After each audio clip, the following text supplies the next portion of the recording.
Hi friends, வணக்கம். இன்றைக்கி நம்ம இடியாப்பம் எப்படி செய்கிறது அப்படின்னு சொல்லி தான் பார்க்க போகிறோம்.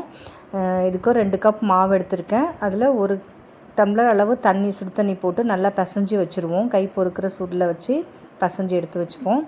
இடியாப்ப அச்சில் நம்ம இடியாப்ப மாவு போட்டு நல்லா பிழிஞ்சு எடுத்துக்கலாம். ஒரு பக்கம் இட்லி பாத்திரம் சூடாகிட்டே இருக்குது. இந்த இட்லி தட்டு பார்த்திங்கன்னா எனக்கு கிஃப்டாக வந்தது. என்னோடய மம்மி சைல்டு ஃப்ரெண்டு எனக்கு இது வாங்கி கொடுத்தாங்க. சரி, இதில் நான் தட்டு இட்லி ட்ரை பண்ண ஒரு நாள் வந்துச்சு நல்லா. சரி, இதில் இடியாப்பம் செஞ்சு பார்க்கலாம் அப்படின்னு சொல்லிட்டு இதில் இடியாப்பம் செஞ்சு பார்க்குறேன். இப்போது தேங்காய் பால் நம்ம பிழிஞ்சு வச்சுக்கலாம் ஒரு பக்கம். பிள்ளைங்களுக்கு அடிக்கடி கேட்டுகிட்டே இருப்பாங்க, இடியாப்பம் செய்யுங்கம்மா அப்படின்னு சொல்லிட்டு. எனக்கு இது இடியாப்பம் இதெல்லாம் பிடிக்காது. எங்கள் வீட்டில் தோசை அப்படின்னு அடிக்கடி தோசையே நாங்கள் செஞ்சு சாப்பிட்டதுனால இது அதிகமாக நான் ட்ரை பண்ணது கிடையாது.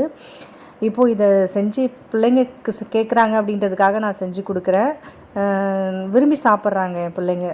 அதனால் இதை நான் ட்ரை பண்ணி பார்த்தேன். ரொம்ப அருமையாக வந்துச்சு. இந்த இட்லி பாத்திரத்தில் நம்ம யூஸ்வலாக செய்கிற இந்த இட்லி பாத்திரத்துலேயே வச்சு செஞ்சுக்கலாம். எண்ணெய் தடவி நம்ம இதை ஊற்றும் போது நல்லா ஒட்டாமல் நல்லா வருது. நீங்களும் ட்ரை பண்ணி பாருங்கள்.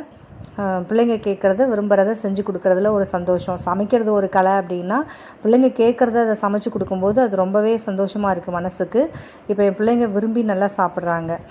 நம்மளோட சேனல் உங்களுக்கு பிடிச்சிருந்ததுன்னா லைக் பண்ணுங்கள், ஷேர் பண்ணுங்கள். நம்மளோட சேனலை சப்ஸ்கிரைப் பண்ணுங்கள். தேங்க்ஸ் ஃபார் வாட்சிங்.